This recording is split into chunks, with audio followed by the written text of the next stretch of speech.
StarsPay25 account খোলার জন্য প্রথমত আপনার মোবাইলে যে কোনো একটা ব্রাউজার গিয়ে আপনি সার্চ বারে লিখবেন StarsPay25। এই যে দেখেন StarsPay25, এই যে এটা লিখে সার্চ দিবেন। সার্চ দেওয়ার পরে দেখেন প্রথমেই যে অপশনটা আসতেছে এই অপশনে একটা ক্লিক করবেন। ক্লিক করার পর এমন একটা অপশন আসবে আপনাদের সামনে। তো এখানে দেখেন এই যে উপরে দেখেন এই যে এখানে 3 ডট মেনু, এখানে একটা ক্লিক করবেন। ক্লিক করার পর এখানে দেখেন রেজিস্টার, এখানে একটা ক্লিক করবেন। ক্লিক করার পর এখানে আপনার ফার্স্ট নেম দিবেন, যেটা 3 অক্ষরের হতে হবে, যেমন আমি দেখাচ্ছি। তো এখানে দেখেন এই যে প্রথমত এই যে দেখেন 3 অক্ষরের একটা আপনার নাম দিতে হবে। দেখেন আমি কিন্তু 4-5 অক্ষরে দিয়েছি। এরপর ফার্স্ট নেম এবং লাস্ট নেম দিতে হবে। এরপর ফোন নাম্বার যে দিবেন এটা কান্ট্রি কোড ছাড়া দিবেন, 0 থেকে নিয়ে 94 পর্যন্ত আপনার লাস্ট পর্যন্ত 11 ডিজিটের নাম্বার দিবেন, মাঝখানে কোনো স্পেস বা কিছু দিবেন না। এরপর আপনার পাসওয়ার্ড দিবেন হলো 6 ডিজিট মিনিমাম 6 অক্ষরের। এরপর আবার এই পাসওয়ার্ডটা আবার এখানে কনফার্ম করে দিবেন। এরপর আপনার যিনি আপনার আপলাইন আছেন, অর্থাৎ আপনাকে যিনি জয়েন করেছেন তার থেকে তার রেফার কোডটা নিয়ে এখানে সাইন আপে ক্লিক করবেন। তো আমি সব কিছু পূরণ করে দিচ্ছি।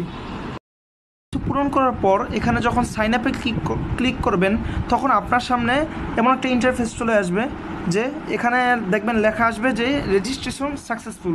তো আপনি করবেন কি, আবার এখানে এই 3 ডট মেনুতে ক্লিক করবেন। ক্লিক করার পর এখানে দেখেন এই যে লগ ইন অপশন, এখানে একটা ক্লিক করবেন। এখানে আপনি এই যে ওই অ্যাকাউন্ট ফোন নাম্বারটা যেটা দিয়েছেন ওখানে ওই ফোন নাম্বারটা দিবেন এবং আপনার যেই পাসওয়ার্ডটা দিয়েছেন ওই পাসওয়ার্ডটা দিয়ে এখানে লগ ইনে ক্লিক করে আপনার অ্যাকাউন্টটা লগ ইন করে নেবেন। তো লগ ইন করার পর আপনার কেমন ইন্টারফেস আসবে তো এরপর আমি দেখাচ্ছি। তো আপনার এখন ব্যালেন্সটা মানে এখানে 25 টাকা যোগ করতে হবে। 25 টাকা না যোগ করলে আপনার কিন্তু অ্যাকাউন্টটা অ্যাক্টিভ করতে পারবেন না। তো 25 টাকা যা এই অ্যাকাউন্টে যোগ করার জন্য আপনি যে দেখেন সিম্পলভাবে রিচার্জ ব্যালেন্সে ক্লিক করবেন।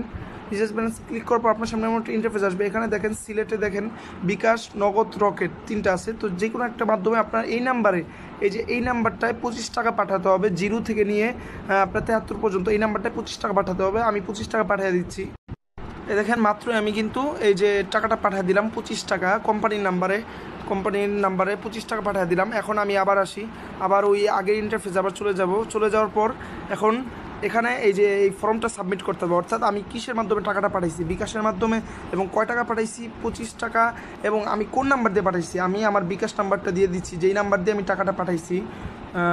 দাঁড়ান ওয়েট, আমার বিকাশ নাম্বারটা দিয়ে দিলাম। বিকাশ নাম্বারটা দেওয়ার পর এখন আমি এই যে রিচার্জ একটা ক্লিক করবো, কারণ আমি কিন্তু টাকা পাঠাইছি। তো এখন এই যে ইউ রিকোয়েস্ট সাবমিট থ্যাঙ্কস। তো একটা কথা বলে দিই, আপনার অ্যাকাউন্টের যেই নাম্বার ওই নাম্বার দিয়ে টাকা পাঠাতে হবে এমন কোনো শর্ত না, অন্য নাম্বার দিয়ে টাকা পাঠালে কোনো সমস্যা নেই। এখন আমার কিছুক্ষণ ওয়েট করতে হবে। কিছুক্ষণ ওয়েট করার পর আমি যখন হোমে ক্লিক করবো দেখবেন আমার এখানে টাকা চলে আসবে। দেখেন এখানে কিন্তু আমার 0 টাকা, তখন দেখবেন 25 টাকা কিন্তু চলে আসবে। ওয়েট করি। এই দেখেন আমার কিছুক্ষণের মধ্যে কিন্তু আমার অ্যাকাউন্টে টাকা চলে আসছে। এই যে আমি যদি 3 ডট মেনুতে ক্লিক করি আর ব্যালেন্সে ক্লিক করি, দেখেন আমার মেন ব্যালেন্সে কিন্তু 25 টাকা, কারণ আমার আইডিটা অ্যাক্টিভ করতে হবে। এই জন্য অ্যাক্টিভ ইউর অ্যাকাউন্ট, এখানে যদি একটা ক্লিক করি সাথে সাথে কিন্তু এই যে your account is active, you are ready to product buy. ঠিক আছে, এই যে এখন আমার আবার 3 ডট মেনুতে ক্লিক করে যে আমি একটা হোমে ক্লিক করি, তাহলে এই দেখেন আমার নাম টাম সব কিন্তু চলে আসছে। এবং আমি যদি আবার 3 ডট মেনুতে ক্লিক করি আমার ব্যালেন্স কিন্তু শপিং ব্যালেন্সে 25 টাকা যোগ করে দিচ্ছে। ঠিক আছে, এই টাকাটা আমি আবার 100 টাকা হলে উইথড্র নিয়ে নিতে পারবো। তো এইভাবেই অ্যাকাউন্টটা খুলবেন। ওকে, আর কোনো সমস্যা হলে আমাকে বলবেন।